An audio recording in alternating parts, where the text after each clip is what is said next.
Now, President Trump, he really sent shockwaves through the financial markets and the political world yesterday after suggesting delaying the election because of the virus. He's afraid that mail-in voting will cause big problems. Watch this. I don't want to delay. I want to have the election. But I also don't want to have to wait for 3 months and then find out that the ballots are all missing and the election doesn't mean anything. We want to have an election where people actually go in and what's your name? My name is so-and-so. Boom, you sign the book like I've been doing for years.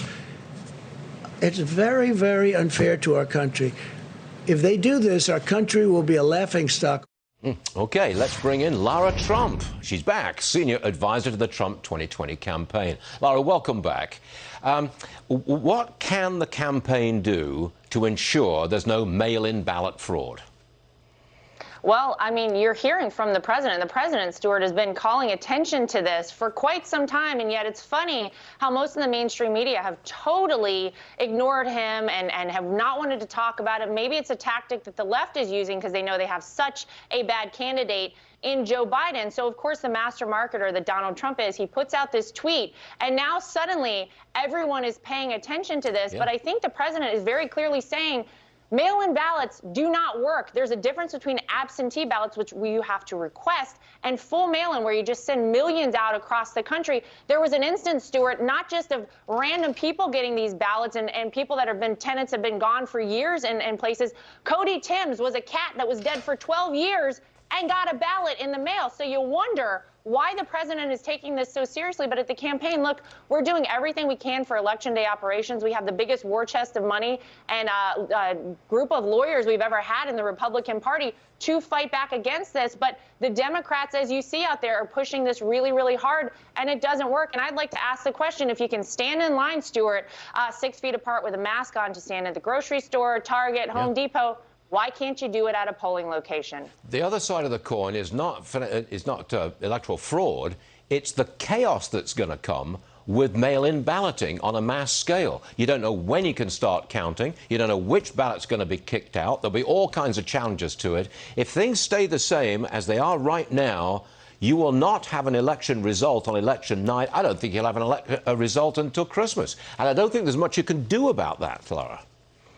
Yeah, it's really frightening. And look, to try and change a system that we've had in our country for so long that has always worked and always given us a president in a relatively short amount of time, very quickly thereafter an election, you know, to try and change this like 3 months before an election, it does beg the question, why are the Democrats pushing this so hard? Are they politicizing the coronavirus? Again, because they know no one is excited about voting for Joe Biden. And I think the answer is probably yes. Okay, you got that in. Lara, would you hold on for just a second for me? I want to update the situation on this rescue or stimulus package and bring in Edward Lawrence. Edward, as we speak, there is no deal. Is that correct? That's correct. We're no closer to a deal. However, Senator Mitt Romney has introduced a bill that would extend unemployment benefits next month, $500 a month, and the extra benefits from the federal government, $400 a month after that. You see how it tapers off there. Or states could choose 80% wage compensation as the extra benefits. Now, Senate Minority Leader Chuck Schumer blocked a similar extension yesterday. So now the Washington Post is reporting that the White House might cave to Democrats and go forward with a bill without that liability protection. However, Senate Majority Leader Mitch McConnell says he will not bring up a bill without liability protections in it. So Democrats want to basically force Republicans to pass the HEROES Act.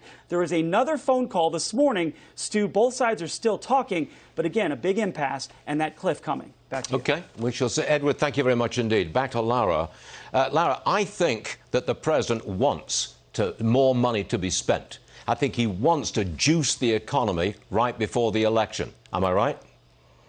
Well, he wants to take care of Americans. You know, you've seen every step of the way that this president, with such an unprecedented situation as we found ourselves in with the coronavirus, has done everything he could to help the American people, whether it's the fact that nobody in this country that needed a ventilator went without one, thanks to the president partnering government assets with private, partnerships across the country to make sure we got those out. You saw that Governor Cuomo, Governor Newsom even had to say what a great job Donald Trump and the administration and the federal government did in their response to the coronavirus, the Paycheck Protection Program, keeping small businesses afloat and making sure that American citizens could weather this storm. And thank God we had the great economy going into this that Donald Trump gave us, the greatest economy in the history of our country, so that we had a little cushion going into this. But I think the president is always ultimately looking out for American citizens, and he knows this has been a very tough time, and he wants to help them, and he wants to get through this on the other side. And then he wants to bring us back, Stuart, to that incredible economy that we saw just a few short months ago. You remember in January, I probably talked about it on your show with you.